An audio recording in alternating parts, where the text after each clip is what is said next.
అప్రూవ్గా Arvind formula ఈ car రేసులోకి విషయాలన్నీ చెప్తానంటున్న IAS అధికారి జైలు వెళ్లకుండా చూడాలని ప్రభుత్వానికి రిక్వెస్ట్. నాటి ప్రభుత్వం ఒత్తిడి కారణంగానే 55 కోట్లు చెల్లించినట్టు ఇంటూ ఓఆర్ఆర్ టెండర్ల విషయంలో వెల్లడిస్తానని ముందుకు సర్కార్కు వరుసగా విజ్ఞప్తులు మధ్యవర్తుల ద్వారా వర్తమానం చేసేటువంటి నేపథ్యం ఉంది. నేను ఏదైతుందో కేటీఆర్కి అత్యంత నమ్మకస్తుడు అత్యంత ఎక్కువగా నమ్మినటువంటి వ్యక్తి ఐఏఎస్లో అరవింద్ కుమార్ ఒక వ్యక్తి. అరవింద్ కుమార్ కేటీఆర్ అత్యంత దగ్గరగా ఉండి అత్యంత సన్నిహితుడిగా ఉండి ఆయన వ్యవహారాలను చూసుకొని కీలకమైనటువంటి శాఖలకు ప్రాతినిధ్యం వహించినటువంటి అరవింద్ కుమార్. ఈరోజు అరవింద్ కుమార్ ప్రభుత్వానికి అనేకసార్లు రిక్వెస్ట్ చేసిన సందర్భాలున్నాయి. అరవింద్ కుమార్ మీద అనేకమైనటువంటి ఆరోపణలు కూడా ఉన్నప్పటికీ జైలుకు వెళ్లకుండా ఆయన ముందస్తుగానే ప్రభుత్వాన్ని రిక్వెస్ట్ చేసి ప్రభుత్వం గురించి ఈ గత ప్రభుత్వం ఏమైతే ఒత్తిడి చేసిందో ఒత్తిడి చేసినటువంటి ఆ ఆలోచనను లేకపోతే ఎక్కడైతే ఫ్రాడ్ జరిగిందో ఆ ఫ్రాడ్ జరిగినటువంటి ప్రతి విషయాన్ని కూడా నేను చెప్తాను, నన్ను కోర్టు జైలుకు వెళ్లకుండా చూడండి అని ఆయన ప్రభుత్వాన్ని అయితే రిక్వెస్ట్ చేసేటువంటి పరిస్థితి ఉంది. ఈయన అరవింద్ కుమార్. ఫార్ములా ఈ కార్ రేస్ కేసులో కీలక విషయాలు వెలుగులోకి వస్తున్నాయి. తాజాగా అప్రూవ్గా మారేందుకు ఐఏఎస్ అధికారి అరవింద్ కుమార్ సిద్ధమైన టాక్. నేను అప్రూవ్గా మారతా, అన్ని విషయాలు చెప్తాను, నేను జైలుకు వెళ్లకుండా చూడాలి, రాజకీయ ఒత్తిడితోనే రూల్స్కు విరుద్ధంగా 55 కోట్లు చెల్లించా అని సర్కార్కు రిక్వెస్టులు పంపుతున్నట్టు ప్రచారం. ఈ కేసులో బయటకు రాని విషయాలను సైతం వెల్లడించేందుకు తాను రెడీ అనే మధ్యవర్తుల ద్వారా వర్తమానం పంపిస్తున్నట్టు సమాచారం. త్వరలోనే విచారణ. ఫార్ములా ఈ కార్ రేసులో జరిగిన నిధుల గోల్మాల్పై నాటి మున్సిపల్ శాఖ మంత్రి కేటీఆర్ను A1గా అప్పటి మున్సిపల్ శాఖ సెక్రటరీ అరవింద్ కుమార్ను A2గా హెచ్ఎండిఏ చీఫ్ ఇంజనీర్ పనిచేసిన బిఎల్ రెడ్డిని A3గా ఎఫ్ఐఆర్లో ఏసీబీ పేర్కొంది. త్వరలో కేటీఆర్ అరవింద్ కుమార్ను విచారణకు పిలిచేందుకు పోలీసులు సిద్ధం జరుగుతున్నారు. ఈ కేసులో తన అరెస్టు కాకుండా చూడాలని ఐఏఎస్ అధికారి అరవింద్ పెద్ద ఎత్తున లాబింగ్ చేస్తున్నట్టు సెక్రటరీ వర్గాల్లో చర్చ జరుగుతున్నది. ప్రభుత్వ నిధులను నిబంధనలకు విరుద్ధంగా ప్రైవేట్ కంపెనీ అప్పగించడంలో ఆయన కీలక పాత్ర పోషించాలనే ఆరోపణలు కూడా ఉన్నటువంటి పరిస్థితి ఉంది. ఓదులైన ఆయన బిజినెస్ రూల్స్ను పట్టించుకోకుండా ఆర్థిక శాఖ అనుమతి కేబినెట్ ఆమోదం లేకుండానే ఫార్ములా ఈ కార్ రేసు నిర్వహణకు 50 కోట్లు చెల్లించిన అభియోగాలు ఉన్నాయి. దీంతో ఏసీబీ ఏదో ఒకరోజు ఆయనను అరెస్ట్ చేస్తుందని బ్యూరోక్రాట్స్ వర్గంలో చర్చ నడుస్తుంది. ఈ విషయాన్ని గమనించిన అరవింద్ అరెస్ట్ నుంచి తప్పించుకునేందుకు తీవ్రంగా ప్రయత్నిస్తున్నట్టు టాక్. ప్రభుత్వంలో కీలక మంత్రులను కలిసి అప్పటి ప్రభుత్వంలోని రాజకీయ నేతల ఒత్తిడి వల్లే 55 కోట్లు విడుదల చేసిన కేసు నుంచి తనను రక్షించడం ప్రాధాయపడుతున్నట్టు సమాచారం. మరోవైపు ఢిల్లీలోని కాంగ్రెస్ నేతల ద్వారా సైతం లాబింగ్ చేస్తున్నారని, అవసరమైతే అప్రూవ్గా మారేందుకు రెడీగా ఉన్నారని సంకేతాలు పంపుతున్నట్టు తెలుస్తుంది. వెనుకున్న వ్యక్తుల పేర్లు సైతం నాటి ప్రభుత్వంలో మున్సిపల్ శాఖలో జరిగిన టెండర్లు వాటి వెనుక ఉన్న సంస్థలు వ్యక్తుల వివరాలు కూడా చెప్పేందుకు కూడా నేను సిద్ధంగా ఉన్నాను అని ఆయన చెప్తున్నటువంటి నేపథ్యం. ఏదైతే కేటీఆర్ను A1గా చెప్పినప్పటికీ A2గా ఉన్నటువంటి ఐఏఎస్ ఆఫీసర్ అరవింద్ కుమార్ గతంలో అనేకమైన ఆరోపణలు చేసి గతంలో కోట్ల కుంభకోణాలు అనేకమైనటువంటి ఆయన మీద చాలా భయంకరమైనటువంటి వార్తలు వచ్చినప్పుడు కూడా అవన్నీ కప్పిపుచ్చుకోవడానికి ఏదైతే ఏఐసిసి ఉందో ఏఐసి పెద్దల నుంచి మొదలుకుంటే చాలా వరకు మంత్రులను కలిసి ఈ కేసు నుంచి నన్ను మినాయించండి, నేను పూర్తిగా సహకరిస్తాను, మీకు ఏదైనా ఇన్ఫర్మేషన్ ఇస్తానని ఆయన చెప్పడంతో ఎటు వైపు తిరుగుతుందో అనేటువంటి పరిస్థితి అయితే మనం చూస్తున్నాం. రబీ రుణాలు వేగం పెంచండి, సకాలంలో రైతులకు అందేలా చూడండి, త్వరలో రీజనల్ రింగ్ రోడ్డు పనుల్లో టెండర్స్ బ్యాంకుల సమీక్షలో డిప్యూటీ సీఎం బట్టి విక్రమార్క. రైతుల ప్రయోజనాల కోసం పథకాలు. రబీ పంట రుణాల పంపిణీలో వేగం పెంచాలని సకాలంలో రైతులకు రుణాలు అందేలా చూడాలని డిప్యూటీ సీఎం బట్టి విక్రమార్క ఆదేశించారు. సోమవారం ప్రజాభవన్లో నిర్వహించిన రాష్ట్ర స్థాయి బ్యాంకుల సమీక్షలో బట్టి మంత్రి తుమ్మల నాగేశ్వరరావు పాల్గొని మాట్లాడారు. రాబోయే రోజుల్లో దేశం మొత్తం తెలంగాణ వైపు చూసేలా కార్యక్రమాలు ఉంటాయని చెప్పారు. మూసీ పునర్జీవన ప్రాజెక్టును ప్రభుత్వం ప్రతిష్టాత్మకంగా తీసుకుందని, స్కిల్ స్పోర్ట్స్ యూనివర్సిటీల ఫార్మా కంపెనీల నిర్మాణం పెద్ద ఎత్తున చేపడుతున్నట్లు తెలిపారు. రైతు రుణమాఫీ, రైతు భరోసా ద్వారా రైతులకు ఎస్సీ ఎస్టీ బీసీ వర్గాలకు సంక్షేమ పథకాల రూపంలో 1000 కోట్లు విడుదల చేస్తున్నారు. సబ్సిడీ పథకాల మ్యాచింగ్ గ్రాంట్ల రూపంలో పెద్ద సంఖ్యలో రుణాలు ఇచ్చేందుకు బ్యాంకులు ప్రణాళికలు సిద్ధం చేసుకోవాలన్నారు. రైతుల ప్రయోజనాలను దృష్టిలో ఉంచుకొని పథకాల రూపకల్పన చేయాలని మంత్రి తుమ్మల కూడా విజ్ఞప్తి చేసినటువంటి నేపథ్యం అయితే మనం చూస్తున్నాం. ప్రభుత్వ ఆసుపత్రుల ఖాళీలపై రిపోర్ట్ ఇవ్వండి, వైద్య పరికరాలు రిపేర్ల స్పీడప్ చేయండి, ఎక్విప్మెంట్ పూర్తి స్థాయి వినియోగంలోకి రావాలి, ప్రైవేట్గా ధీటుగా వైద్య సేవలు అందించాలి. అధికారుల మీటింగ్లో మంత్రి దామోదర్ రాజనరసింహ నిజంగా ఒక డైనమిక్ మంత్రి గారు. దామోదర్ రాజనరసింహ అత్యున్నతమైనటువంటి కీలక పదవిలో ఉన్నప్పటికీ కూడా ఇంకా అత్యున్నతమైనటువంటి కీలక పదవులు కూడా రాబోతున్నాయి. ఇవాళ ఉన్నటువంటి ఆరోగ్య శాఖకు తన ఉన్నటువంటి మార్క్ ఒక 1 తీసుకొచ్చినటువంటి సందర్భాలు 1 ఇయర్ సందర్భంలో అనేకమైనటువంటి కొత్త హాస్పిటల్ ప్రారంభోత్సవం, అనేక మందికి ఉద్యోగ అవకాశాలు, దానితో పాటు ఎక్కడైతే ఉన్నాయో ఇవాళ ఆరోగ్యం విషయంలో ఇవాళ ప్రతి ఒక్కరు కూడా గవర్నమెంట్ హాస్పిటల్లో చేసుకునే విధంగా వెసులుబాటు కల్పించి నిమ్స్ హాస్పిటల్ని ఒక ప్రపంచ స్థాయిలో నిలబెట్టినటువంటి గొప్ప మంత్రి గారు ఎవరంటే దామోదర్ రాజనరసింహ గారు. ఇలా ఉన్నటువంటి వైద్య ఆరోగ్య శాఖకు సంబంధించినటువంటి అనేక అంశాలు దృష్టిలో పెట్టుకొని ఏదైతే ఆరోగ్య శాఖకు ఇంకా మరిన్ని శాఖలు కూడా యాడ్ చేసి ఇలా వైద్యము పూర్తిగా ఉచితంగా అందించే విధానికి కృషి చేసినటువంటి గొప్ప మినిస్టర్ ఎవరంటే దామోదర్ రాజనరసింహ. అందుకోసమే ప్రభుత్వ ఆసుపత్రుల ఖాళీలపై రిపోర్టు ఇవ్వండి అని కూడా ఆయన అధికారులకు ఆదేశించిన సందర్భాలు కూడా చూస్తున్నాం. తెలంగాణ బీజేపీకి కొత్త చీప్, ఇది గోల్డెన్ టైం. 2040 నాటికి వికసిత్ భారత్ను నిర్మిద్దాం. రోజుగారి మేళలో కేంద్ర మంత్రి కిషన్ రెడ్డి. ఇక కొత్త టీం ఎవరు వస్తున్నారన్నటువంటి పరిస్థితి కూడా ఉంది. ఇప్పటికే సెంట్రల్ గవర్నమెంట్ కసరత్తు చేసింది. ఎవరికి ఇద్దాము ఇక్కడ 2027లో ఎవరు ముఖ్యమంత్రి అన్నటువంటి సందర్భంలో. అందుకోసమే 2047 వరకు వీళ్ళకు వికసిత్ భారత్ అనేటువంటి ప్రణాళిక ఉంది. 2027కి అయితే పూర్తిగా ఎవరైతే ముందుకు వస్తారో వాళ్ళకు గొప్ప అవకాశం కూడా రాబోతుంది. ముఖ్యమంత్రి హోదాలో కూడా వాళ్ళు రాష్ట్ర అధ్యక్ష పదవిలో ఉన్నటువంటి వ్యక్తులు ముఖ్యమంత్రి పదవిని కూడా ఆశించేటువంటి పరిస్థితి ఉంది. అందుకనే తెలంగాణ బీజేపీకి కొత్త చీఫ్ ఎవరైనటువంటి ప్రధాన వార్త కూడా గత కొన్ని రోజుల నుంచి కూడా చర్చ జరుగుతుంది. దీనికి తెర పడేటువంటి పరిస్థితి కూడా దగ్గరకు వచ్చింది. వచ్చే నెల చివరికి నాటికి నియమించాల అధిష్టాన కసరత్తు, సంక్రాంతి నాటికి సంస్థాగత ఎన్నికల పూర్తిగా ప్లాను, బూత్ మండల కమిటీ అధ్యక్షుల ఎలక్షన్పై బన్సల్ సమీక్ష, జిల్లాల వారీగా రివ్యూలు, నేడు ఎమ్మెల్యేలు ఎంపీలతో కూడా ఆయన భేటీ అవుతున్న నేపథ్యం ఉంది. వచ్చే నెల చివరి నాటికి బీజేపీకి కొత్త చీఫ్ నియమించేందుకు అధిష్టాన కసరత్తు చేసిన సంక్రాంతి నాటికి సంస్థాగత ఎన్నికలు పూర్తి చేయాలని భావిస్తున్నది. ఇందులో భాగంగానే తెలంగాణ బీజేపీ రాష్ట్ర ఇన్ఛార్జి సునీల్ బన్సల్ వరుసగా సమీక్షలు నిర్వహిస్తున్నారు. ఆయా జిల్లాల వారీగా సంస్థాగత ఎన్నికల సరళిపై ఆరాధిస్తున్నారు. ఈ ఎన్నికల అనంతరం పార్టీ కొత్త సారథి నియమించాలని పార్టీ పెద్దలు భావిస్తున్నారు. 30 జిల్లా నేతలతో సమావేశం నాంపల్లిలోని బీజేపీ రాష్ట్ర కార్యాలయంలో పార్టీ రాష్ట్ర అధ్యక్షుడు కిషన్ రెడ్డి అధ్యక్షతన సునీల్ బన్సల్ ఆయా జిల్లాల అధ్యక్షులతో ఆయన సమావేశమైన నేపథ్యం కూడా మనం చూస్తున్నాం. ఎప్పటి నుంచో ఉన్నటువంటి ఆ పరిస్థితులు ఏదైతే కాంగ్రెస్కి సంబంధించిన కొత్త చీఫ్ వచ్చిన తర్వాత కాంగ్రెస్కి రాకముందుకే బీజేపీకి కొత్త చీఫ్ వస్తున్నటువంటి ఊహాగానాలు దాని రేసులో కూడా ఎమ్మెల్యేలు ఎంపీలు ఉన్నటువంటి పరిస్థితి ఎవరికి పగ్గాలు ఇచ్చేస్తే బాగుంటుందనే నేపథ్యం. ఒక పక్కన ఇప్పుడు ఉన్నటువంటి అల్లర్జున్ విషయంలో ఇలా స్టాండ్ తీసుకున్నటువంటి సందర్భం కూడా బీజేపీ ఉంది. ఎవరి కోసం స్టాండ్ తీసుకుంటున్నారో దేనికోసం తీసుకున్నారో అర్థం కాని పరిస్థితిలో బీజేపీ నాయకులను బీజేపీని గెలిపించినటువంటి పాపాన పోలే అని అనేక మంది అంటున్నారు. ఒక పక్కన బీజేపీ స్టాండ్ ఇలా మంచిగానే తీసుకుందని మరో పక్కన అంటారు. మరో పక్కన కాంగ్రెస్కి సపోర్ట్ చేస్తున్నటువంటి కొంతమంది కేంద్ర మంత్రులు కొంతమంది వ్యతిరేకిస్తున్నప్పటికీ కొంతమంది బీజేపీ నాయకులు అయితే కాంగ్రెస్ సపోర్ట్ చేస్తున్నారు. ఇక్కడ ఉన్నటువంటి అర్థం కాని పరిస్థితి అంటే ఇలా భయంకరంగా ఉన్నటువంటి నేపథ్యమే చూస్తున్నాం. అల్లు అర్జున్కు నోటీసులు జారీ చేసిన చిక్కడపల్లి పోలీసులు నేడు ఉదయం 11 గంటలకు విచారణకు రావాలని సంధ్య థియేటర్ ఘటనలో లీగల్ టీంతో పుష్ప భేటీ అయ్యేటువంటి నేపథ్యం. ఏదైతే చిక్కడపల్లి పోలీసులు నిన్న మనం మాట్లాడినటువంటి సిఐ రాజు నాయక్ ముందుకు హాజరయ్యేటువంటి నేపథ్యం ఉంది. పోలీసులకు ఇవాళ ఏదైతే పోలీసుల మీద చూపించినటువంటి ఏదైతే సినిమా ఉందో ఏదైతే పుష్ప సినిమాలో పోలీసులను విభేదించి పోలీసులపైన ఒక క్రిమినల్గా పోలీసులపైన ఒక ఐపీఎస్ అధికారిని ఇష్టానుసారంగా మాట్లాడి ఐపీఎస్ అధికారి పైన విచక్షణ రహితమైనటువంటి మాటలు మాట్లాడినప్పుడు పోలీస్ సంఘాలు ఎక్కడ కూడా స్పందించలేదు. కానీ ఇప్పుడు ఈయనటువంటి రియల్ హీరోగా చెప్పుకునేటువంటి హీరో ఈరోజు పోలీసుల ముందు జీరో అయింది. ఇలా పోలీసులే హీరో అయినటువంటి సందర్భాలు కూడా మనం చూస్తున్నాం. పుష్ప 2 సినిమా ఏదైతే ఉందో పుష్ప 2 సినిమాలో జరిగినటువంటి సినిమా ఏందో ఆ సినిమాకి మొత్తం టోటల్గా ఇవాళ రియల్ లైఫ్లో జరిగేటువంటి సిచ్యువేషన్ చూసినట్లయితే రియల్ లైఫ్లో పోలీసులే హీరోలు అయిపోయారు. ఇవాళ పుష్పనే ఇలా ఈ జీరో అయినటువంటి సందర్భాలను అందుకనే చాలామంది హీరోలు లేకపోతే సినీ తారలకు ప్రయాసపడి సినీ తారలకు ఇలా ఫ్యాన్స్ ఉంటారు. దయచేసి మీ ఫ్యాన్స్ మీ తల్లిదండ్రుల మీద ఫ్యాన్స్ ఉండాలి తప్ప మీకు అన్నం పెట్టేటువంటి ఎవరైతే ఉన్నారో వాళ్ళు మాత్రమే మీకు ఫ్యాన్స్ ఉండాలి తప్ప ఎవరైతే మీకు గురువు ఎవరైతే మీకు విద్యా బుద్ధులు నేర్పి మీకు మంచి మార్గంలో నడిపించినటువంటి మీ పేరెంట్స్తో పాటు మీ కుటుంబ సభ్యులు కానీ మీ బంధుమిత్రులు కానీ మీకు సంబంధించినటువంటి ఎవరైనా కూడా వాళ్ళు మాత్రమే మీకు ఫ్యాన్స్గా ఉండాలి తప్ప ఈ సినీ హీరోలు సినీ తారలు వీళ్ళు తాత్కాలికమైన వాళ్ళే. వాళ్ళు కూడా మనలాగా మనుషులు మాత్రమే. అదృష్టం కలిసి వచ్చి వాళ్ళు రంగురంగుల బట్టలు వేసుకొని అందమైన బట్టలు వేసుకొని ముఖానికి అనేకమైనటువంటి కాస్మెటిక్స్ పెట్టుకోవడం వల్ల వాళ్ళు చేసేదే తప్ప వాళ్ళు నిజంగా ఇప్పుడు కార్మికులు ఉంటారు. కార్మికులను నిజంగా ప్రేమించండి.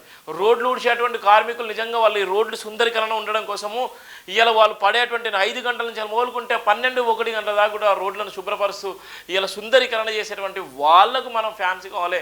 ఎవరైతే కార్మికులు కర్షకులు ఉన్నారో వాళ్ళు నిరంతరం కష్టపడేటువంటి వాళ్ళకు మనం ఫ్యాన్స్ ఉండాలి తప్ప ఇలాంటి లుచ్చన కొడుకులు ఇలాంటి వ్యక్తుల వల్ల నిజంగా ఎవరైనా బాగుపడతారంటే ఈయన కొడుకులే బాగుపడతారు తప్ప ఇలా పేద బడుగు బలైన వర్గాలు ఎస్సీ ఎస్టీ బీసీ మైనార్టీలు కూడా ఎవరు కూడా ఉంటారు. ఇలా సినిమా రంగాలు చూసుకున్నట్లయితే ఎస్సీ ఎస్టీ బీసీ మైనార్టీలు ఎంతమంది ఉన్నారు? ఇలా సినిమా తారాలు, ఇలా సినీ తారాలు కానీ సినీ హీరోలు కానీ ఎంతమంది ఉన్నారు? వీళ్ళందరూ కూడా ఇలా ఎస్సీ ఎస్టీ బీసీ మైనార్టీలను అనగవేసి తొక్కేసేటువంటి ప్రయత్నం చేస్తారు. ఇలా జేబీఎం సినిమా లాంటి సినిమా ఎంతో చరిత్ర కలిగినటువంటి సినిమాకు ఇలా ఎందుకు ఇలా జనం చూడలేకపోతున్నారు? జైబీఎం అనే టైటిల్ చూసి ఇలా చాలామందికి ఇవాళ భయంతో ఉన్నటువంటి సందర్భంలో ఆ సినిమాకు ఇవాళ ఆదరణకరం అయిపోయింది. ఇలాంటి పుష్ప 2 అనగానే పుష్ప 3 వచ్చిందంటే మళ్ళీ పుష్ప 3 కూడా పోతారు.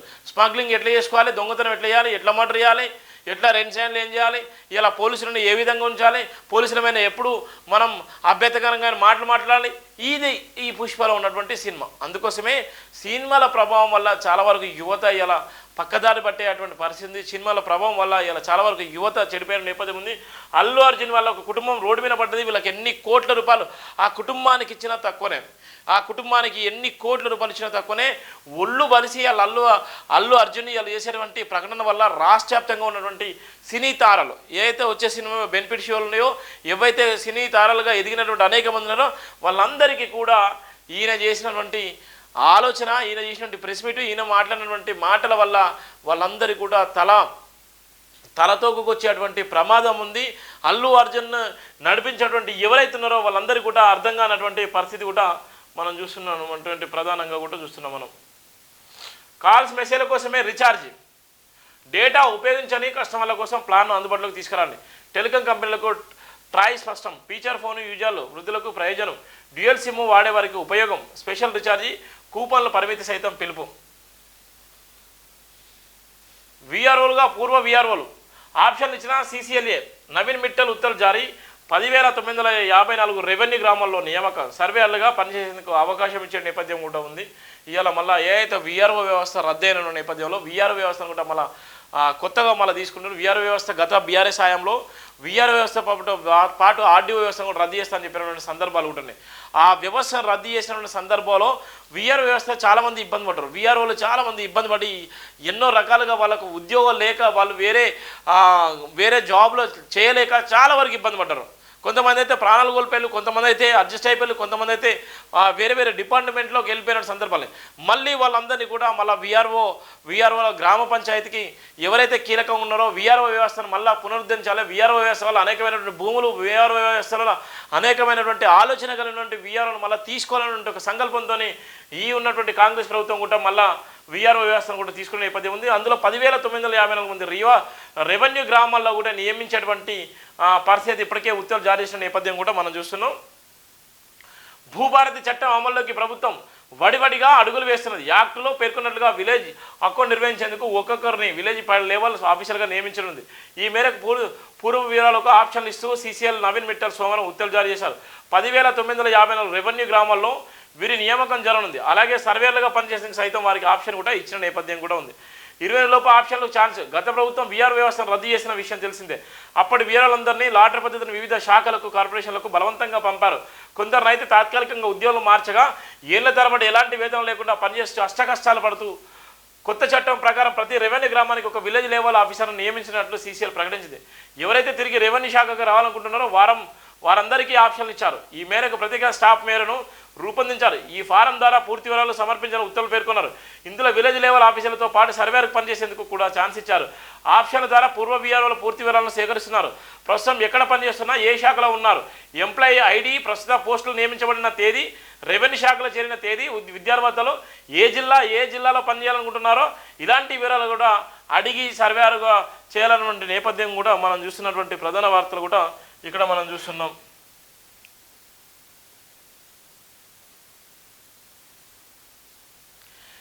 ఇండియా నాయకత్వాన్ని కాంగ్రెస్ వదులుకోవాలి. మమతా బెనర్జీతో పాటు మరికొందరికి దాన్ని నడిపించే సామర్థ్యం. కూటమి చీఫ్గా కాకుండా మామూలు ఉంటేనే రాహుల్ గౌరవం. కాంగ్రెస్ నేత మణిశంకర్ అయ్యార్ సంచలన వ్యాఖ్యలు చేసిన నేపథ్యం కూడా ఉంది. ఇక ఆయన జీవితంలో రాహుల్ గాంధీ దేశ ప్రధాని అయ్యేటువంటి అవకాశం లేనట్టుంది. దేశ ప్రధాని అయ్యేటువంటి పరిస్థితి లేనట్టుంది. రాహుల్ గాంధీ లీడర్గా ఉంటే నచ్చుతాట, జనం మధ్యలో ఉంటున్నట్టు నచ్చుతాట. ఇక్కడ మణిశంకర్ అయ్యారు సంచలన వ్యాఖ్యలు చేసిన కాంగ్రెస్ నేత. ఇండియా కూటమి నాయకత్వాన్ని వదులుకునేందుకు కాంగ్రెస్ సిద్ధంగా ఉండాలని ఆ పార్టీ నేత మణిశంకర్ అయ్యార్ షాకింగ్ కామెంట్ చేశారు. కూటమికి నాయకత్వం వహించే సామర్థ్యం మమతా బెనర్జీతో పాటు మరికొందరికి ఉన్నదన్నారు. కూటమికి ఎవరు నాయకులుగా ఉండాలనుకుంటున్నారో వారిని ఉండనివ్వాలని సూచించారు. రాహుల్ గాంధీ కూటమికి అధ్యక్షుడిగా ఉండడం కన్నా మామూలు నాయకుడిగా ఉంటేనే ఆయన్ని ఎక్కువ గౌరవంతో చూస్తారని అభిప్రాయం వ్యక్తం చేశారు. ఈయన ఉన్నటువంటి ఎవరంటే ఈయన బ్రాహ్మణ. ఇలా అంబేద్కర్ భావజాలని మోసేది ఎవరంటే రాహుల్ గాంధీ. ఇలాంటి కాంగ్రెస్ చీడ పురుగులు ఉంటారు, ఇలాంటి కాంగ్రెస్ కోవట్లు ఉంటారు, ఇలాంటి కాంగ్రెస్ బదనం చేసేవాళ్ళంటే బద్మాషాలు ఉంటారు. ఇలాంటి వల్ల రాహుల్ గాంధీ కాదు, రాహుల్ గాంధీ స్థాపించినటువంటి ఆ పార్టీ సోనియా గాంధీ వాళ్ళ నిరంతరం అడుగడుగున నిరాజనలు పలికేటువంటి అనేకమైనటువంటి జనం మధ్యలో ఉన్నటువంటి రాహుల్ గాంధీ, హంగు ఆర్భట లేకున్నటువంటి రాహుల్ గాంధీని ఇలాంటి సొంత పార్టీ నాయకులే ఇలా మోసం చేసి ఇలా కపట ప్రేమ చూపిస్తూ ఇలా ఉన్నటువంటి ఇలా మోడీకి ఒత్తసి పలికి ఇలా కోట్ల రూపాయలకు దండుకునేటువంటి ప్రయత్నం చేసేటువంటి ప్రయత్నం. ఇలా ఆయన సంచలన వ్యాఖ్యలు ఇచ్చిన సందర్భంలో ఇలా ఉన్నటువంటి జనాన్ని అయితే మిస్యూజ్ చేసేదే. ఇక్కడ ఉన్నటువంటి రేవంత్ రెడ్డిని కాకుండా ఇలా మహేష్ కుమార్ గౌడ్ని పెట్టండి, పొన్నం ప్రభాకర్ గౌడ్ని పెట్టండి అని చెప్తే ఎంత మండుతుంది ఒక్కొక్కరికి. కష్టపడ్డోడు ఎప్పుడైనా సుఖపడాలి, కష్టపడ్డోడు అనుభవించాలి, కష్టపడ్డోడు మరింత ఎక్కువగా కష్టపడేటువంటి ప్రయత్నం చేస్తారు. కానీ ఇలా ఉన్నటువంటి ఇలా రాహుల్ గాంధీ ఉంటే నడవది అనేటువంటి సందర్భం చెప్పడంలో అంతర్యం ఏందనేటువంటి పరిస్థితి కూడా మనం చూస్తున్నాం.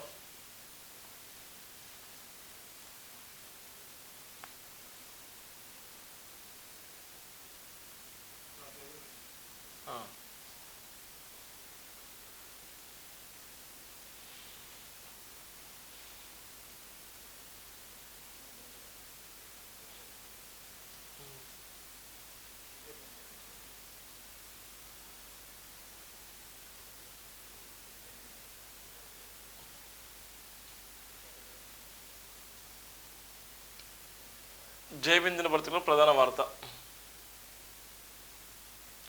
రాజకీయాలను శాసిస్తున్న వర్గపోరు కక్ష సాధింపు చర్యలపై కాలమే సమాధానం చెప్తుంది. ఒకరిని నాశనం చేయాలని చూస్తే మనమే నాశనం అవుతాం. ఎవరి పని వాళ్ళు చేసుకోవాలి. డాక్టర్ బరిగెల శివాల నూతన సంవత్సరం సందర్భంగా ఏదైతే క్రిస్మస్ కూడా వస్తున్న సందర్భంగా నూతన సంవత్సరం గడిచిపోయినటువంటి సందర్భంలో ఇవాళ ఎవరంటే ఇవాళ ఎంత భయంకరంగా అంటే అంత భయంకరంగా ఉన్నారు.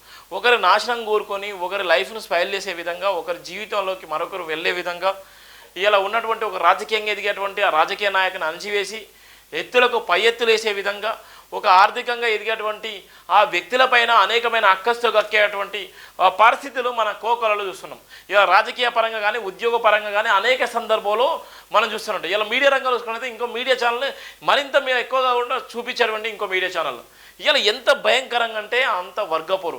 ఒక పక్కన కులాన్ని కూడా అంటబెట్టుకొని ఏ కుల ప్రతిపాదికనైతే మనం చెప్పుకుంటామో ఆ కులాన్ని కూడా ముందు పెట్టుకొని ఆ కులం ఈ కులపోడు మా కులపోడు, ఆ కులపోడు మీ కులపోడు, ఆ కులపోడుకి మన సాయం చేయాలి, ఈ కులపోడికి మన సాయం చేయొద్దు, ఇవాళ ఈ కులపోడు క్రిమినల్, ఆ కులపోడు మావోడు మంచోడు అనేటువంటి వర్గపోరు, ఈ విభేదాలు. అందుకోసమే ప్రధానంగా రాసింది చెరకురా చెడువు మంచి చేయరా అనేటువంటి నినాదం రాసినాం. చెరకురా చెడువు అంటే ఎవడైతే చెడు చేస్తున్నాడో, ఎవడైతే మంచి చేయాలని ఆలోచనలో ఆ మంచి చేసేటువంటి ఆలోచన కలిగినటువంటి వ్యక్తులను చెడు చేసి ఇలా వాళ్ళ నిందలు అబంధాలు వేసి ఇలా ఇష్టానుసారంగా చేసి వాళ్ళ జీవితాలను ఈ రోడ్డు మీద పడేసేటువంటి వ్యక్తులకు ప్రధానంగా రాసినటువంటి ప్రధాన వార్త. రాజకీయాలను శాసిస్తున్న వర్గపోరు కక్ష సాధింపు చర్యలపై కాలమే సమాధానం చెప్తుంది. ఒకరిని నాశనం చేయాలని చూస్తే మనమే నాశనం అవుతాం. ఇలా ఉన్నటువంటి సినీ తారాలు కూడా సినీ తారాలు ఏమైపోయింది, సినీ తారాలు ఒకరిని మించిన వాళ్ళు ఒకరు ఇలా ఉన్నటువంటి వాళ్ళ సినిమాలు ప్రమోట్ చేసుకోవడం కోసం ఇలా బలిపశువులు అయ్యేటువంటి ప్రజలను ఇలా బలిపశువులు చేసేటువంటి నేపథ్యం ఉంది. ఆ బలిపశువులలో అనేక మంది కూడా వాళ్ళ ప్రాణాలు సైతం లెక్క చేయకుండా ఆ సినిమా హీరోల కోసం ప్రాణాలు కూడా వదులుకోవడానికి కూడా సిద్ధపడేటువంటి పరిస్థితి.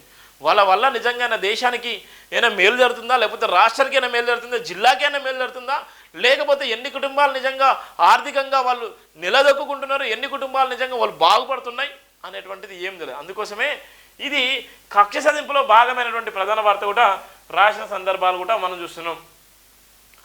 అధికార దహం ఆధిపత్య పోరు మనుషులన్నీ ఆగం చేస్తుందని డాక్టర్ బరిగెల శివ వ్యాఖ్యానించారు. కాలానుకూలంగా వ్యక్తిగత స్వభావాలను మలుచుకుంటూ సమాజంలో జీవించాలని ఎంత ఎదిగినా ఒదిగి ఉండే మనస్తత్వం కలిగిన గొప్ప గొప్ప వ్యక్తులు సమాజాన్ని ప్రభావితం చేస్తూ రాజకీయాలకు అతీతంగా నిజాయితీని ప్రదర్శిస్తున్నారు. ఎక్కడ చూసినా వ్యక్తిగత స్వార్థాలు పెరిగిపోవడంతో సమాజంలో మంచి అనే పదానికి సత్యదూరమైన అంశాలు జోడించబడి చెడు మార్గాల ప్రభావం ఎక్కువైపోతుందన్నారు. కాలక్రమమే ప్రభుత్వాలు నడపడంలో కావలసిన శక్తి సామర్థ్యాలను నిజాయితీని నిష్పక్షపాతను ప్రదర్శించడం అసాధ్యమైనప్పటికీ సాహసవంతమైన నాయకులు సమాజాన్ని మేల్కొల్పడంలో అన్నీ త్యాగం చేసుకొని ముందుకు సాగుతుందని తెలంగాణ సమాజం దృష్టిలో పెద్దగా ప్రభావితులుగా ఎంచబడడం లేదన్నారు. ఎన్ని మేలు చేసినా ఒక్క కీడితో ఆఘాతాలను పెంచుకునే నేటి దినాల్లో సమస్యల సారూప్యత ఏదైనా వాటి మధ్యలో వ్యక్తులు ప్రదర్శించిన స్వభావం అట్టడుగు స్థాయికి దిగజారిపోతుందన్నారు. పురాతనంలో శాసనంలో రచించిన గొప్ప గొప్ప మేధావులు ఎంత నిజాయితీని ప్రదర్శించారో నాటి సమాజం కూడా అలాంటి మేధావుల పట్ల అదే తరహా నిజాయితీని ప్రదర్శించగా నేటి మేధావులు మహానుభావులు రాజకీయ నాయకులు ప్రదర్శిస్తూ అవలంబిస్తున్న తీరు సమాజంలో పసిగడ్డలేనిదిగా మార్పు చెందినదని బాధపడ్డారు. మతాల ముసుగులో వ్యాపారాలు, కులాల ముసుగులో రాజకీయాలు, అధికార ముసుగులో అవినీతి సొమ్ము సంపాదనలు ఎక్కువైతుండగా అత్యధికంగా డబ్బు సంపాదించుకున్న సంపన్నులు రాజకీయాలను సునాయాసంగా శాసిస్తున్నారన్నారు. రాజకీయాల్లో పాత కొత్త భేదమేమీ లేకుండా ఎంత ఎక్కువ సంపాదన ఒరిగడితే అంత శక్తి సంపన్నులుగా ఎదగడానికి ఆస్కారం ఉందని బలం నిరూపణ చేసుకోవడానికి ఆయా వర్గాలు సంపాదించుకున్న సంపాదన ప్రధాన బలంగా నిలుస్తుందన్నారు. ముఖ్యంగా దైవభక్తి పట్ల దినదినానికి పారేనండి ఫ్యాషన్ కల్చర్కు అలవాటు పడుతున్న తెలుగు జాతీయులు ప్రపంచవ్యాప్తంగా తెలుగు జాతి సంస్కృతి విలువలను దిగజారుస్తున్నారని మండిపడ్డారు. సినిమాల ముసుగులో వేల కోట్ల అసలు సంపాదించుకొని యువతను ప్రభావితం చేయగలం అనుకోవడం తెలివి తక్కువతనం అన్నారు. సమాజంలో ఉన్నతమైన భావనతో జీవించాలి తప్ప అహంకారపు ధోరణి ప్రపంచకూడదని హేతు పలికారు. మానవుల ప్రాణాలను లెక్క చేయకుండా సంబరాలకు అలవాటు పడుతున్న మానవత్వాలను కనులారా చూస్తాం విచారణ కాదని అడిగారు. చివరికి పోలీసు యంత్రాంగాన్ని సైతం ఒక సినిమా హీరో శాసించే స్థాయికి అహంకార స్వామి దేరిచేస్తుందంటే ఏమనుకోవాలని ప్రశ్నించారు. ఒకని పలకరింపు కోసం వందల మంది కదిలితే పోయిన ప్రాణాల కోసం ఎవరు బాధ్యులంటూ ప్రశ్నించారు. ప్రతిపక్ష నాయకులు బాధ్యతయుతంగా వ్యవహరించి కనుక ఉన్నట్లయితే ఇంతటి అఘోరం జరిగేది కాదని తెలిపారు. ఒక కొరియోగ్రాఫర్ను ఉర్రంగా కేసులో ఇరికించి కుటుంబాన్ని బజార్న కిడిచారని ఆవేదన వ్యక్తం చేశారు. కొద్ది రోజుల వ్యవధిలోనే తగిన మూల్యం ఈ రీతిగా చెల్లించుకోవాల్సి వస్తుందని బహుశా ప్రమాదం చెందిన వ్యక్తి కూడా భావించుకొని ఉండకపోవచ్చు అన్నారు.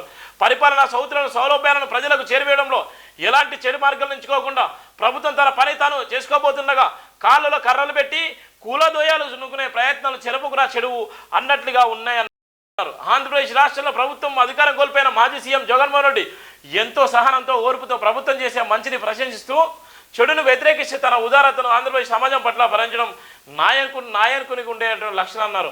అదే తెలంగాణ వచ్చేసరికి ఒక్కసారిగా ఉలిక్కిపాటు ప్రక్రియలు చేపట్టుకొని అధికార దాహం, ఆధిపత్య దాహం, అహంకార దాహం, చెడగొట్టి దాహంతో ప్రజలకు ప్రభుత్వానికి మధ్య వైషమ్య భేదాలను సృష్టించే విధంగా ప్రభుత్వానికి వ్యతిరేక రహస్య కలాపాలను పాడుపదులను ఎవరికి మేలు చేస్తుందో లేదో తెలియదు కానీ తెలంగాణ ప్రజలను మళ్ళొక్కసారి బొలతగొట్టించే కుట్ర మాత్రం జరుగుతున్నాయన్నారు. ప్రజాభివృద్ధిని అంగీకరించి ప్రజా వ్యతిరేకతను వేలెత్తి చూపించే సామర్థ్యాన్ని అవలంబించగలిగినప్పుడే రాజకీయ నాయకులను నిజాయితీ గల లక్ష్యాలను వెలుచూడగలమన్నారు. ఏ వ్యవస్థలో చూసినా సామాన్య ఉద్యోగి నుండి మొదలుకొని ఉన్నత స్థాయి అధికారుల వరకు స్వార్థం వీడి నిస్వార్థంగా జీవించగలిగినప్పుడే మాత్రమే సమాజంలో సరైన గుర్తింపు పాటు సామర్థ్యానికి మించిన అధికారత్వానికి తగిన పేరు ప్రఖ్యాతులు సంపాదించుకోగలమన్నటువంటి నేపథ్యం మనం చూస్తున్నాం. ఒకే ఇష్యూతో పరిపాలన సమయాన్ని వృధా చేసుకోకూడదని సూచించారు. హైదరాబాద్ పోలీస్ శాఖ దేశవ్యాప్తంగా గుర్తింపు కలదని సమయానుకూలంగా కేసులు వేరే ఈ విషయాలు ఏ విధంగా నిజాయితీని ప్రదర్శించాలో ఆరితేరిన అర్మకులైన అధికారులు ప్రభుత్వం చేతిలో ఉన్నారన్నారు. సమాజాన్ని మేల్కొల్పగల శక్తి యుక్తులు కలిగి ఉండి సమాజానికి ద్రోహం తలపెట్టాలని వ్యతిరేక శక్తులతో చేతులు కలపడం రాష్ట్ర ప్రభుత్వంతో పాటు ప్రజాస్వామ్యానికి ప్రమాదం లాంటిదని భావించాలన్న నేపథ్యం కూడా వస్తున్నాం. ఇవాళ ఏ విధంగా ఉంది చూడండి. ఒక పక్కన క్రైమ్ రేటు, మరో పక్కన ఇవాళ ఉన్నటువంటి రిజర్వేషన్, ఒక పక్కన క్యాష్, ఇంకో పక్కన భయంకరమైన ఒత్తిడి. ఇది ఎంత దారుణం అంటే అంత దారుణంగా ఉన్న నేపథ్యం. ఇలా చెడు చేయకపోతే ఇలా వాళ్ళకే ప్రమాదం ఉంటుంది. ఇలా మంచి చేసేటువంటి వ్యక్తులు ఎప్పుడైనా నిందలేసి ఇలా ఇబ్బందులకు గురి చేసి వాళ్ళ మీద కట్టెల పుల్లల కట్టి ఇరికిచ్చేటువంటి ప్రయత్నం చేసినటువంటి ఎవరైనా కూడా సమయం వచ్చినప్పుడు ఎవరైతే చెడు చేయాలన్నటువంటి వ్యక్తులు ఉన్నారో, ఎవరైతే ఆ వ్యక్తులను నిజంగా నాశనం చేయాలి, వినాశనం కావాలని కోరుకున్నటువంటి ఎవరైతే ఉన్నారో కాలక్రమమే ఏదో ఒక రోజు వాళ్లకు సమాధానం చెప్తుంది. అందుకు ఉదాహరణ ఇదని చెప్పొచ్చు. ఇలా ఉన్నటువంటి అవార్డు వచ్చినటువంటి ఒక ఎవరైనా అవార్డు వచ్చి నిజంగా అవార్డుకి ఎంపికైనటువంటి ఒక వ్యక్తి, ఆ వ్యక్తి నిజంగా అనేకమైనటువంటి డ్యాన్సులు వేపించి అనేకమైనటువంటి ఆ వ్యక్తిని తయారు చేసినటువంటి సందర్భంలో కావాలని ఇలా ఆయన జైలు పాలు చేసి జీవితాన్ని ఆగం చేసి ఆయన అత్యంత అవార్డును కూడా వెనక్కి తీసుకుపోయే విధంగా కుట్ర కుతంత్రాలు చేసినటువంటి కుట్ర కుతంత్రాలు చేసినటువంటి వ్యక్తి ఎవరంటే ఇలా అల్లు అర్జున్. ఇలా జానీ మాస్టర్ అనే వ్యక్తి ఆయన దగ్గర ఉన్నటువంటి శిష్యురాలుగా ఉన్నటువంటి వ్యక్తి.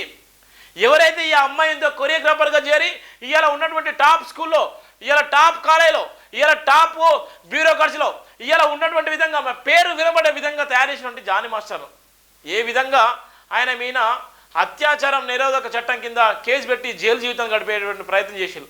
ఆ సందర్భంలో మైనర్గా ఉన్నటువంటి అమ్మాయిది మైనర్గా రేప్ చేసినటువంటి సందర్భాల నుంచి మొదలుకుంటే ఇవాళ ఆయనను అనేకమైన కేసులు పెట్టి ఆయన జీవితాన్ని ఆగం చేసి ఇవాళ లైఫ్ను లేకుండా చేసేటువంటి ప్రయత్నం చేశారు. అలాంటి క్రమంలోనే ఇవాళ అల్లు అర్జున్కి జరిగినటువంటి ఆయనను వినాశనం కోరుకున్నాడు. ఈయన ఇవాళ ఏమైపోయిందంటే ఈయన వినాశానికి వెళ్ళిపోయాడు. ఒక వ్యక్తిని నిజంగా ప్రేమిస్తే ప్రేమించండి, లేదా దూరం పెట్టండి, వీలైతే చెంప మీద కొట్టండి, కానీ కడుపు మీద కొట్టొద్దు. ఇలా కడుపు మీద కొడితే ఇలా జరిగేది కూడా భగవంతుడు అంటాడు ఉంటే లేకపోయినా ఉంటే ఇలాంటి ప్రమాదమే జరుగుతుంది. దానికి ఉదాహరణ ఇలా పుష్ప 2 సినిమాలో జరిగినటువంటి ఒక భయంకరమైన పరిస్థితి ఇవాళ మనం చూస్తున్నాం.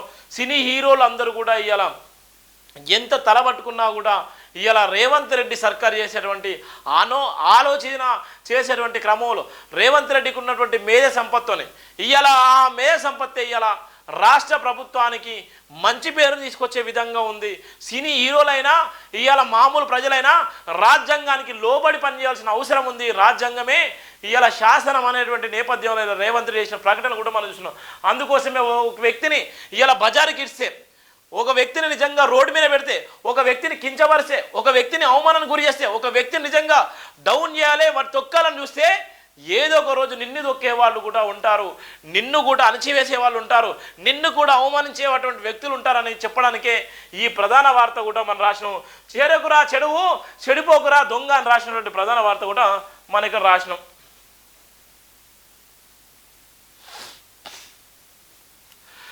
సింగరేణికి ఉజ్వల భవిష్యత్తు తీసుకురావాలి, కార్మికులకు అండగా నిలుస్తున్న కాంగ్రెస్ ప్రభుత్వం.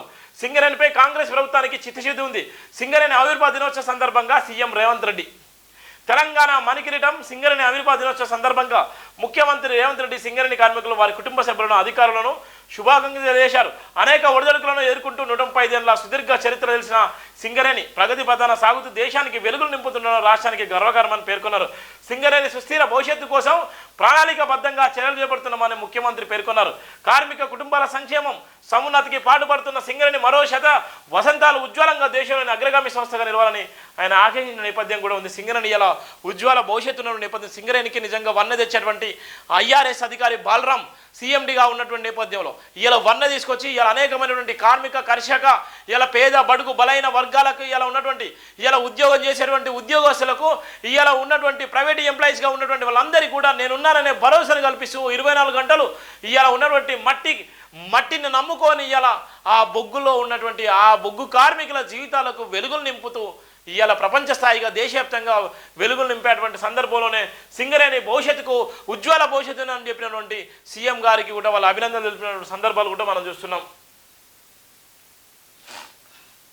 నా బిడ్డ ఏం తప్పు చేశాడు, చూడు ఏ పాపం ఎంత ఘోరమో చూడండి, ఎంత భయంకరం. ఆయన చేసిన తప్పేముంది, తప్పు చేస్తే పోరాలు తీసుకుని పోయారు. మతం పేరుతో 7 ఏళ్ల బాలుడిపై విద్వేష వ్యాఖ్యలు చేశారు. ఆ చిన్నారి తన టిఫిన్ బాక్స్లో ఆహారం ఫ్రెండ్స్కి పెడితే మతం మార్పిడి చేస్తున్నారంటూ దండించారు. అదే మన తల్లి ప్రశ్నిస్తే ఇలాంటి వారే రేపు గుళ్ళపై రాళ్ళు విసురుతారు. వాడితో పాటు మిగతా మీ ఇద్దరు బిడ్డలను కూడా ఇక్కడి నుంచి తీసుకుపోండి, స్కూల్ రికార్డుల నుండి వాళ్ళ పేర్లు తొలగించేశాం అని దారుణంగా మాట్లాడారు. ఉత్తరప్రదేశ్లోని ఈ ఉదంతం జరిగింది. బిడ్డలపై ఇంతటి అనుమానం చేస్తుంటే ఆ తల్లి ఊరుకోలేదు, కోర్టుకెళ్ళింది, 4 నెలల పోరాటం చేసింది. ఎన్నో అవమానాలు, బెదిరింపులు వచ్చాయి, ఆయన వెనుదిరగలేదు, న్యాయం కావాల్సిందని గట్టిగా నినాదించింది. ఇటీవల డిసెంబర్ 17న అలహాబాద్ హైకోర్టు నా పిల్లల అనుకూలంగా ఆ తల్లికి సొంతంగా తీర్పు చెప్పింది. మత ముసుగుల, విద్వేషముఖాల, దష్టికాలను, అమేకలను, మహిళలను బలవుతున్నారని ఇప్పటి వరకు అనుకున్నాం. ఇప్పుడు పిల్లలు కూడా జాబితాలో చేరిపోయారు. అసలు ఏం జరుగుతుందో తెలుసుకుందాం. 24 ఏళ్ల సబ్రా, ఉత్తరప్రదేశ్ అమ్రోహా నివాసి 3 పిల్లలు, 7 ఏళ్ల రిహాన్ చిన్నవాడు అమ్రోలోని హాల్టన్ కాన్వెంట్ స్కూల్లో పిల్లలు చదువుతున్నారు. ఆ రోజు ఏం జరిగింది, ఆ తర్వాత ఏ పరిణామాలు జరిగాయో ఆమె మాటల్లో తెలుసుకునేటువంటి ప్రయత్నం చేద్దాం. సెప్టెంబర్ 2వ తారీఖు ఆ రోజు స్కూల్ నుండి నాకు ఫోన్ వచ్చింది, మీరు వెంటనే వచ్చి మీ రిహాన్ ఖాన్ తీసుకెళ్ళండి అని చెప్పారు. నాకు చాలా కంగారు వేసింది. గాబర్గా స్కూల్కి వెళ్ళాను. అప్పుడు నా రిహాన్ బిక్కుమంటూ స్కూల్ కంప్యూటర్ రూమ్లో ఉన్నాడు. ఉదయం నుండి క్లాసులో వెళ్ళాలని అక్కడే ఉన్నానని చెప్పాడు. అంటే 5 గంటల వాడు అలా ఉండిపోయాడు. ఇంకా క్లాస్ టీచర్ వాడిని కొట్టారని కూడా ఏడుస్తూ చెప్పాడు. ప్రిన్సిపల్తో మాట్లాడామని టీచర్ చెప్పారు. ఆ సమయంలో అతను లేకపోవడంతో మరుసటి రోజు నేను స్కూల్కి వెళ్ళాను అని సంబ్రా ఆ రోజు సంఘటన గురించి చెప్పారు. సెప్టెంబర్ 3వ తారీఖు సంబ్రా ప్రిన్సిపాల్ అవినాష్ కుమార్ శర్మని కలిసింది. అతడు చెప్పిన కారణం విని ఆమె గుండెలు పగిలాయి. నీ కొడుకు స్కూల్కి నాన్ వెజ్ టిఫిన్ తీసుకొచ్చాడు, అందుకే స్కూల్ నుండి పంపించేశాం. వాడే కాదు, వాడి అన్నలు కూడా ఈ స్కూల్లో చదవడానికి వీల్లేదు. వీడు ఇక్కడ ఉంటే మిగతా పిల్లల్ని ఇస్లాంలోకి రమ్మని చెప్తాడు. రేపు ఇలాంటి వాళ్ళే గుల్లాపై రాళ్ళు విసిరుతారు అని గట్టిగా అరుస్తూ చెప్పాడు. ఈ మొత్తం విషయాన్ని నమ్రా వీడియో రూపంలో తీసుకుంది. ఆ సమయంలో చిన్న రిహాన్ అక్కడే బిక్కుబిక్కుమంటూ నిలబడి ఉన్నాడు. ప్రిన్సిపల్ తల్లి వాదోపవాదాలు వింటున్న వాడు అదే పనిగా ఏడుస్తున్నాడు. సెప్టెంబర్ 4న సబ్రా పోలీస్ స్టేషన్లో ఫిర్యాదు చేసింది. వాళ్ళు అసలు నా ఫిర్యాదు తీసుకోలేదు, ఎఫ్ఐఆర్ నమోదు చేయలేదు. ఆ తర్వాత సెప్టెంబర్ 6న జిల్లా విద్యాశాఖకు లేఖ రాశాను. అక్కడ నాకు న్యాయం జరగలేదు. సెప్టెంబర్ 10 రాత్రి 7:30కి నన్ను పోలీస్ స్టేషన్కి పిలిపించారు.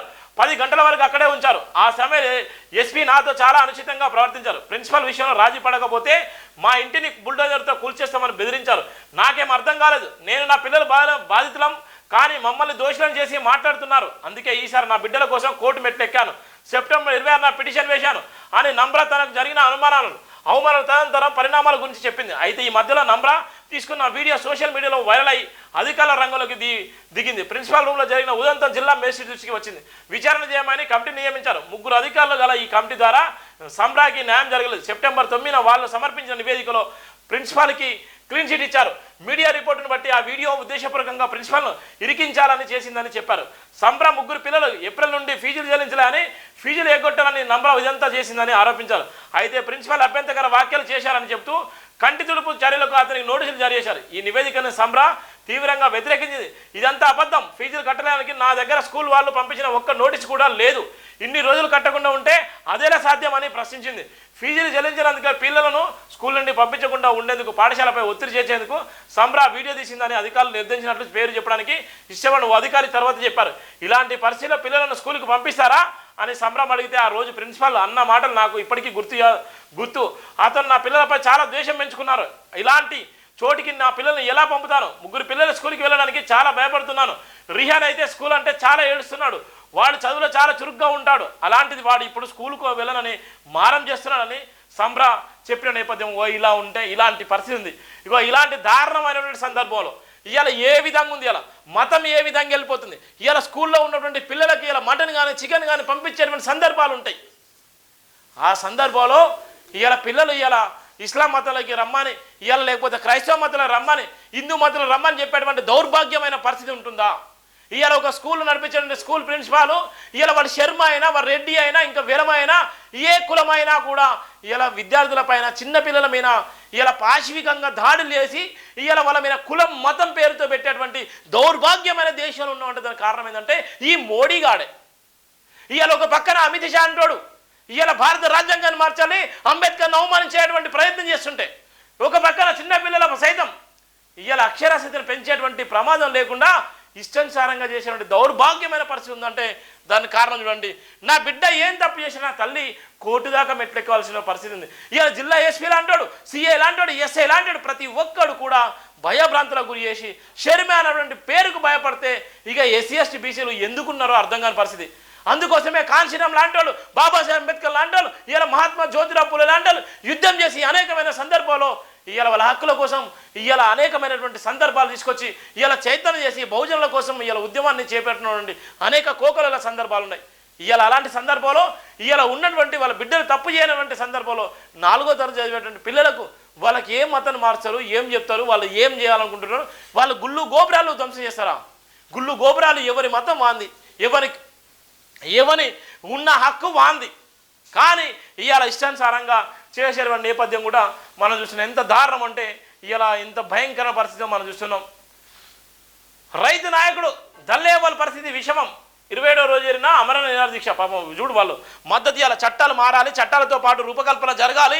ఇవాళ ఉన్నటువంటి ఏ అయితే కార్మిక చట్టాలు, కర్షక చట్టాలు ఉన్నాయో ఈ రైతు చట్టాలు కూడా బలపడాలి, రైతులకు అన్యాయం జరుగుతుందని కూడా ఆయన అమర నిరాహార దీక్ష 27వ తారీఖు చేరుకున్నది. ఇలా ప్రాణాపాయ స్థితిలో ఉన్నాడు. ఇలా చనిపోయేటువంటి ప్రమాదం ఉన్నటువంటి సందర్భం ఉంటుంది. ఇప్పటికీ ఒకరు చనిపోతే రాహుల్ గాంధీ గారు కూడా వచ్చి కూడా సందర్శించిన సందర్భాలు చూస్తున్నాం. ఎటుపోతుంది నా దేశం, ఎక్కడ వెలిగిపోతుంది నా దేశం? 2025లో ప్రపంచంలోనే కుబేరుగా ఉన్నటువంటి నేపథ్యంలో ఇలా దేశం ఎటుపోతుంది, ఏం ఆలోచించిన అర్థం కాని పరిస్థితి. కనీసం మద్దతు ధర ఎంఎస్పీకు చట్టబద్ధమైన హామీ ఇవ్వాలని కోరుతూ గత 4 వారాలుగా నిరాదీక్ష చేస్తున్న పంజాబ్ రైతు నాయకుడు జగత్ సింగ్ దల్లేవాళ్ళ పరిస్థితి విజమించినట్లు వైద్యులు తెలిపారు. ఈ పంజాబ్లోని సంగ్రాల్ జిల్లా బానేరే సరిహద్దు దగ్గర ఆయన చేపట్టిన అమర దీక్ష ఆదివారం నాటికి 27వ రోజుకు చేరింది. దళ్ళ వల్ల కార్యక పరీక్ష నిర్వహించిన వైద్యులు ఆయనకు గుండె ఆగిపోవడం, బహుళ అవయవ వైఫల్యం సంభవించే ప్రమాదం ఉందని తెలిపారు. ప్రతి రైతుకు కనీస మద్దతు ధర కల్పించడం ప్రాథమిక హక్కు లాంటిదని గురువారం ప్రధాని నరేంద్ర మోడీకి రాసిన లేఖలో ఆయన పేర్కొన్నారు. పంటలపై ఎంఎస్పీకి చట్టబద్ధమైన హామీతో సహా ఆందోళన చేస్తున్న రైతుల డిమాండ్లను ఆమోదించాలని కేంద్రాన్ని ఒత్తిడి చేసేందుకు 70 ఏళ్ల దళాయివాల నవంబర్ 20 నుంచి అమర దీక్ష చేస్తున్నట్లు వైద్యుల సలహా మేరకు ఆదివారం నాడు విధికపై రాలేదని సంయుక్త కిసాన్ మోర్చా, నాన్ పొలిటికల్ కిసాన్ మజ్దూర్ మోర్చా ఒక ప్రకటన తెలిపారు. ఇది అంటే ఇక వాళ్ళు లక్ష్యం అంటే గిట్లుంటుంది. మనోళ్ళు ఏమన్నా అమర దీక్ష చేయాలంటే 24 గంటలు కానే కాదు, ఎంబడి తీసుకుపోతే గాంధీ హాస్పిటల్ ఇస్తారు, ఉస్మానియా హాస్పిటల్ తీసుకుపోయి జైన్ ఇస్తారు. ఇవాళ దొంగ హామీలు మనోళ్ళు ఇస్తారు, దొంగ హామీలు దొంగ దీక్షలు ఇస్తారు. ఇవాళ రైతుల కోసం చేసే దీక్ష చూడు ఎంత భయంకరంగా ఉందో, రైతుల కోసం దీక్ష చేస్తున్న సందర్భాలు చూడు ఎంత గొప్పగా ఉన్నాయో. ఇది అంటే పంజాబీ రైతులు అంటే పంజాబీ రైతులను చూసి, పంజాబీ రైతులు చేసే ఉద్యమాన్ని చూసి ఇవాళ మన తెలంగాణ ప్రజలు, ఇవాళ ఉన్నటువంటి ఆంధ్ర ప్రజలు నేర్చుకోవాలి. ఇవాళ తెలుగు ప్రజలు కులంతో కొట్టుకొని వచ్చేటువంటి సందర్భంలో ఇలాంటి ఉద్యమాలు చేసినటువంటి ఇలాంటి లీడర్లు కావాలి. ప్రాణం పోతుందని తెలిసినప్పటికీ కూడా ఆయన ప్రాణం పోయినా పర్లేదు రైతుల కోసమని ఇలా దళైవాల ఇలా అమరాల నిరాదీక్ష చేసి ఇలా ప్రాణాన్ని కూడా లెక్క చేయకుండా ప్రాణాపాయ స్థితిలో ఉన్నప్పటికీ కూడా ఇలా ప్రాణాన్ని కూడా వదులుకోవడానికి సిద్ధంగా ఉన్నాడు. ఇది అమర నిరాహార దీక్ష అంటే. ఒక పక్కన గోళీలు వేసుకుంటూ, ఒక పక్కన సెలెన్ ఎక్కించుకుంటూ, మరో పక్కన ఓఆర్ఎస్లు తాగుతూ ఇలా అమర దీక్ష పేరుతో ఇలా బదనం చేసేటువంటి అనేక మంది బట్టబాజిగాలు ఉంటారు. ఇలా ఈ ఉద్యమాలకి ఎంత తేడా ఉందో మనం చూస్తున్నాం.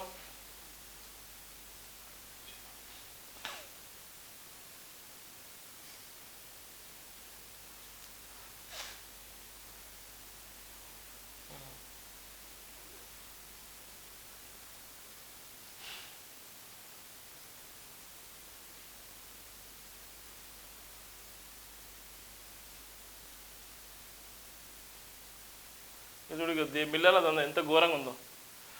దేశం దాటిన మిల్లర్ల దంద.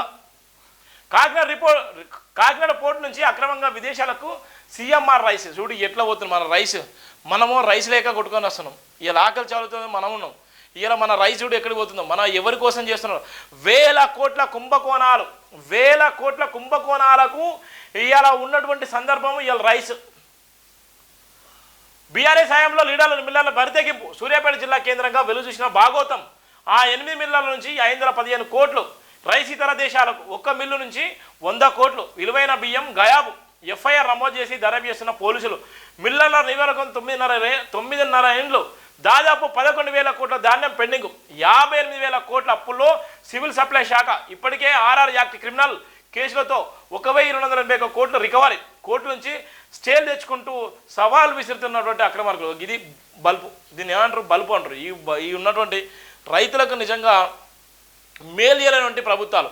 ఇలా రైస్ మిల్లు అధికారులు ఎంత దొంగతో ఎంత ప్రాడేసినట్టు, ఎన్ని రైస్ ఎంత బియ్యమో ఏం చేసుకుంటారా అంటే అవన్నీ ప్రపంచానికి పంపించి వేరే దేశాలకు పంపించి ఇష్టానుసార డబ్బులు అనుకొని ఇలా తెలంగాణ సొమ్మును కూడా పందికొక్కులా తిన్నటువంటి సందర్భాలు కూడా తెలుస్తున్నాం. ఎన్ని కోట్లు అంటే మొత్తం టోటల్గా 100 కోట్ల నుంచి 515 కోట్ల నుంచి ఒక్కొక్కడికి 100 కోట్లట. మొత్తం టోటల్గా 11,000 కోట్ల రూపాయలు. 11,000 కోట్ల రూపాయల ధాన్యాన్ని ఇలా పక్క దేశానికి పంపించిన దౌర్భాగ్యమైన పరిస్థితి ఇలా సూర్యాపేట జిల్లా జరిగిందంటే మన మిల్లర్లు ఏం చేస్తున్నారు? ఇలా రైస్ మిల్లర్లు ఎవరైతే ఉన్నారో రైస్ మిల్లు ఓనర్లు చేసేటువంటి దందాలు భయంకరమైన దోపిడీ మీద ఇలా సివిల్ సప్లై అధికారులు నిజంగా రైడ్ చేస్తే ప్రతి రైస్ మిల్లును కూడా సీజ్ చేసేటువంటి పరిస్థితి. ఖమ్మం జిల్లా నుంచి మొదలుకుంటే సూర్యాపేట జిల్లా నుంచి అనుకుంటే వరంగల్ జిల్లా, కరీంనగర్ జిల్లా, అనేకమైన జిల్లాలో ఇలా రైస్ మిల్లర్లు చేసేటువంటి భయంకర దందా ఇలా కోట్ల రూపాయలు దండుకొని ఇలా మేనేజ్ చేసేటువంటి పరిస్థితి. ఇలా సివిల్ సప్లై అధికారులు ఏం చేస్తున్నారంటే ఇవాళ వాళ్ళు చూసినటువంటి పరిస్థితి ఉంది. బీఆర్ఎస్ హయాంలో లీడర్లతో కలిసి కొందరు మిల్లర్లు చేసిన అక్రమాలు ఒక్కొక్కటిగా వెలుగు చూస్తున్నాయి. ముఖ్యంగా కస్టమ్ బిల్డింగ్ రైస్ సిఎంఆర్ కోసం సర్కారు ఇచ్చిన ధాన్యాన్ని మారడించి విదేశాలకు అమ్ముకున్న భాగోతం సూర్యాపేట జిల్లాలో వెలుగు చూసింది. 8 మిల్లులు 515 కోట్ల విలువైన 1.40 లక్షల టన్నుల బియ్యాన్ని అక్రమంగా కాకినాడ పోర్టు ద్వారా విదేశాలకు అమ్ముకోగా ఇందులో ఒక మిల్లు నుంచి 100 కోట్ల విలువైన బియ్యం తరలించడం కలకాలం రేపుతుంది. సివిల్ సప్లై అధికారులు ఫిర్యాదుతో అక్రమార్కులపై కేసు నమోదు చేసిన పోలీసులు పలువురు మిల్లర్ల వ్యాపారులను అదుపులో తీసుకొని విచారణ చేస్తున్నారు. ఎంకోలో రోజుకో భాగోతం బయటపడుతుంది. కాకినాడ పోర్టు ద్వారా సూర్యాపేట జిల్లాకు చెందిన రైస్ మిల్లర్లు అసోసియేషన్ జిల్లా అధ్యక్షుడు ఇమ్మడి సోమ నరసయ్య గత ప్రభుత్వంలో పెద్దల అన్నతో 2022 రబీ నుంచి 2023 వానాకాలం సీజన్ వరకు 100 కోట్ల విలువైన సిఎంఆర్ రైస్ను కాకినాడ పోర్టు ద్వారా విదేశాలకు తరలించిన సందర్భాలు కూడా మనం చూస్తున్నాము. ఇది భయంకరమైనటువంటి నేపథ్యం. ఇక వాళ్ళ పాపం ఫిల్మ్ ఛాంబర్ వాళ్ళు కూడా స్పందించారు. బెనిఫిట్ షోలు రద్దు మంచిదే, ఫిలిం ఛాంబర్ ఎగ్జిబిటర్స్ అసోసియేషన్ నేతలు కూడా వెల్లడించిన నేపథ్యం టికెట్ల రేట్లు పెంపు ఉండదనే నిర్ణయాన్ని స్వాగతిస్తున్నాం. సింగిల్ స్క్రీన్కు ఊపిరి పోసేల సీఎం రేవంత్ డిసిషన్. కొంతమంది ప్రొడ్యూసర్స్ వల్లే ప్రేక్షకులకు ఇబ్బంది. పుష్ప 2 టికెట్ 500 చేయడంలో నష్టపోయామనే ఆవేదన చేసిన నేపథ్యం కూడా ఉంది. వాళ్ళు కూడా ఎవరైతే ఉన్నారో బెనిఫిట్ షోలు కూడా వద్దు, దానివల్ల నష్టం జరుగుతుంది, దానివల్ల నిజంగా చాలా వరకు ఇబ్బంది పడుతుంది. ఏదైతే సినిమాలు కొత్త సినిమాలు వచ్చినా వాళ్ళకు కూడా ఇలా ప్రమాదంగా ఉన్నటువంటి నేపథ్యం ఉందన్న నేపథ్యం కూడా మలుస్తున్నాం. ఇకపై బెనిఫిట్ షోలు టికెట్లు పెంపు ఉండదని సీఎం రేవంత్ రెడ్డి తీసుకున్న నిర్ణయాన్ని సాధిస్తున్నట్టు Telangana film chamber exhibitor association నేతలు ప్రకటించారు. ప్రభుత్వ నిర్ణయాలు సింగిల్ స్క్రీన్ థియేటర్లకు ఊపిరి పోసేలా ఉన్నాయని అభిప్రాయపడ్డారు. బెనిఫిట్ షోలు టికెట్ ధరలు పెంపునకు అనుమతి ఇచ్చేలేదని తెలంగాణ ప్రభుత్వం నిర్ణయం నేపథ్యంలో సోమవారం ఫిల్మ్ ఛాంబర్లో కీలక సమావేశం నిర్వహించింది. ఈ సమావేశం నిర్మాతలు, ఎగ్జిబిటర్లు, డిస్ట్రిబ్యూటర్లు కూడా పాల్గొన్నటువంటి చెప్పిన సందర్భాలు కూడా మనం చూస్తున్నాం. భూ రికార్డులో తప్పులు చేస్తే ఉద్యోగం ఊస్తూ కఠిన నిబంధనలతో భూభారత చట్టం తెస్తున్న సర్కారు అధికారులు క్రిమినల్ కేసులు కూడా ఎదుర్కోవాల్సి వస్తుంది. ఏ స్థాయి అధికారి అయినా చర్యలు తప్పవు. గ్రామాల్లో మళ్లీ రెవెన్యూ వ్యవస్థ తెచ్చేందుకు ప్రభుత్వ ఏర్పాట్లు. త్వరలో 11,000 మంది గ్రామస్థాయి అధికారుల నియామకం. ఎవరైతే నిజంగా కావాలని పిచ్చి నకలు వేసే రెవెన్యూ అధికారులు ఉన్నారో వాళ్ళ మీద కూడా క్రిమినల్ కేసులు పెట్టి జైలుకు పంపించేటువంటి ప్రయత్నం కూడా చేస్తామని కూడా ప్రభుత్వం చెప్తుంది. ఒక పక్కన నిజంగా ఒక అధికారికి ఇంకో అధికారి పడకపోతే ఇవాళ ఉన్నటువంటి ఒక భూమిని పట్టేయాల్సిన అవసరం ఉన్న సందర్భంలో ఆ ప్రభుత్వంలో ఉన్నటువంటి ఎవరైతే ఉన్నారో ఆ ఫీల్డ్ మీద ఉండి ఆ కాస్ట్లో ఉన్నటువంటి అధికారిని కాకుండా ఇవాళ రెడ్డినో వెలమనో లేకపోతే ఇంకా బీజీనో ఇంకెవరికో చేసేటువంటి ప్రకారం ఉంటే అది తప్పుగా భావించి వాళ్ళ మీద క్రిమినల్ కేసులు పెట్టి జైలుకు పంపించేటువంటి ప్రయత్నం కూడా రాష్ట్ర ప్రభుత్వం చేసింది. భూభారత చట్టం అని కూడా వాళ్ళు చెప్తున్న నేపథ్యం ఉంది. భూ రికార్డుల అధికారులు తప్పులు చేసే వారి ఉద్యోగం ఊడనుంది. ఈ మేర కొత్తగా తేనున్న భూభారత చట్టంలో ప్రభుత్వం కఠిన నిబంధనలు పెట్టింది. ఇటీవల అసెంబ్లీ శాసన మండలిలో ఆమోదం పొందిన భూభారతి బిల్లును గవర్నర్ ఆమోదం కోసం ప్రభుత్వం పంపింది. గవర్నర్ ఆమోదించిన తర్వాత అది చట్టంగా మారనుంది. కొందరు అధికారుల తీరుతో భూ రికార్డులో తప్పులు జరుగుతున్నాయి. లంచాలకు ఆశపడడం, ప్రభుత్వంలో పెద్దల మాటలు వినడం, వాళ్ళ బెదిరింపులు లొంగడం, ఇతర కారణాలతో కొందరు అధికారులు భూ రికార్డులను సవరిస్తున్నారు. ఈ క్రమంలో భూ విధాలు పెరిగిన నేపథ్యంలో ఇలాంటి తప్పు జరిగితే మళ్ళీ వాళ్ళు ఊసి లెక్క పెట్టుకుంటారు, క్రిమినల్ కేసులు పెట్టి జైలుకు పంపిస్తున్నటువంటి సందర్భం అయితే మనం చూస్తున్నాం. స్మగ్లింగ్ సినిమాలకు అవార్డులా స్మగ్లింగ్ చేసే వ్యక్తి హీరోనా? సీతక్క. చట్టాన్ని కాపాడే పోలీసులు జీరోలా? ఇలాంటి సినిమాలతో సమాజానికి నష్టం. మంచి సందేశాత్మక సినిమాలు రావాలి. అల్లు అర్జున్ క్షమాపణలు చెప్పాల్సిందే. పోయి పదే బకాయించారనే మంత్రి కూడా ఆమె చెప్తున్న నేపథ్యం కూడా ఉంది. నేర ప్రవృత్తిని ప్రోత్సహించే సినిమాలతో సమాజానికి నష్టం జరుగుతుందని మంత్రి సీతక్క అన్నారు. మంచి సందేశాత్మక సినిమాలు తీయాలని సూచించారు. సోమవారం ములుగు జిల్లాలో మంత్రి సీతక్క పర్యటించారు. ఈ సందర్భంగా ఆమె మీడియాతో మాట్లాడారు. ఎర్రచంద్ర స్మగ్లింగ్ ప్రోత్సహించే సినిమాకు జాతీయ అవార్డులు ఇవ్వడం ఏంటి అని ప్రశ్నించారు. అన్యాయం జరిగినప్పుడు న్యాయం ఎలా పొందవచ్చని తెలియజేస్తూ మంచి సందేశం ఇచ్చిన జైభీం లాంటి సినిమాలకు అవార్డులు ఎందుకు ఇవ్వలేదంటే అణగారిన వర్గాల ప్రజలు ఇంకా అలాగే ఉండాలన్నదే కేంద్ర ప్రభుత్వ ఉద్దేశమా? అందుకే జైభీం సినిమాను గుర్తించలేదా అని సీతక్క మండిపడ్డ నేపథ్యం ఉంది. ఇది సినిమాలు అంటే సినిమా ప్రభావం అంటే జైభీం సినిమా ఉండాలి. జైభీం సినిమా అంటే ప్రపంచాన్ని శాసించి, జైభీం సినిమా అంటే ఎక్కడ ఉన్నటువంటి అనేక మంది జీవితాలను వెలుగులు నింపే విధంగా ఉంది. ఇలా ఉన్నటువంటి అనగారిన వర్గాలు ఎస్సీ బీసీ మైనార్టీలు ఏ విధంగా ఉంటారో వాళ్ళ జీవితాల్లో వెలుగులు నింపేటువంటి సినిమానే ఇలా జైభీం సినిమా. అలాంటి సినిమాలకు ఇలా జాతీయ స్థాయిలో గుర్తింపు రాలేకపోయింది, అవార్డులు రాలేకపోయింది. పుష్పాలు అనగానే నిజంగా ఆ పుష్పాలు అనగానే పోయి ఆ క్రిమినల్స్, స్మగ్లింగ్లు, ఇలా మర్డర్ కేసులు, రేపులు, మానభంగాలు, ఇలా భయంకరమైనటువంటి క్రైమ్ చూపించినటువంటి ఆ సినిమాలకు ఇలా ఏ ఉద్దేశపూర్వకంగా ఇస్తున్నారో అర్థం కాక ఇలా తలలు పట్టుకునే నేపథ్యం ఉంది. అందుకోసమే తనదైన శైలిలో ఇలా గలమెత్తినటువంటి సీతక్క గారి మాటలు కూడా మనం చూసినాం. ఇది జైభీం దినపత్రికలో ఉన్నటువంటి ప్రధాన వార్తలు, వివిధ దినపత్రికలో ఉన్నటువంటి ప్రధాన వార్తల సారాంశం, మాన్య వార్తలు. అందరికీ అడ్వాన్స్గా క్రిస్మస్ శుభాకాంక్షలు. అందరూ భారతదేశ ప్రపంచవ్యాప్తంగా జరుపుకున్నటువంటి క్రిస్మస్ ఎవరైతే క్రైస్తవ సోదరులు ఉన్నారో క్రైస్తవ సోదరి మనలకు ప్రతి ఒక్కరు కూడా జైభీం టీవీ లైవ్ ద్వారా మీ అందరూ కూడా ఆ శుభాకాంక్షలు తెలియజేస్తున్నాను. మీ అందరూ కూడా సుభిక్షంగా, సంతోషంగా, ఆర్థికంగా అనేక సందర్భాల్లో మీరు గొప్పగా ఉండాలి. ఏ మతం, ఏ కులం, ఎవరికి వాళ్ళే అన్ని కులాలు, ఏ కులమైనా, ఏ మతమైనా, ఏ వర్గమైనా వాళ్ళకు అనుగుణంగానే ఉండేటువంటి నేపథ్యం ఉంటుంది. కులాలు, మతాలు ఎప్పటికి కూడా కలిసిపోవాలి. అందరూ కూడా సమానంగానే భావించేటువంటి ఈ క్రైస్తవ సోదరులకి, క్రైస్తవ సోదరి మనలకి ప్రతి ఒక్కరు కూడా మరొకసారి కూడా Jai Bhim TV, Jai Bhim group of organisations కూడా వాళ్ళకు ప్రత్యేకమైనటువంటి శుభాకాంక్షలు, అడ్వాన్స్గా కూడా క్రిస్మస్ శుభాకాంక్షలు తెలియజేస్తున్నారు. Thank you so much. Jai Bhim.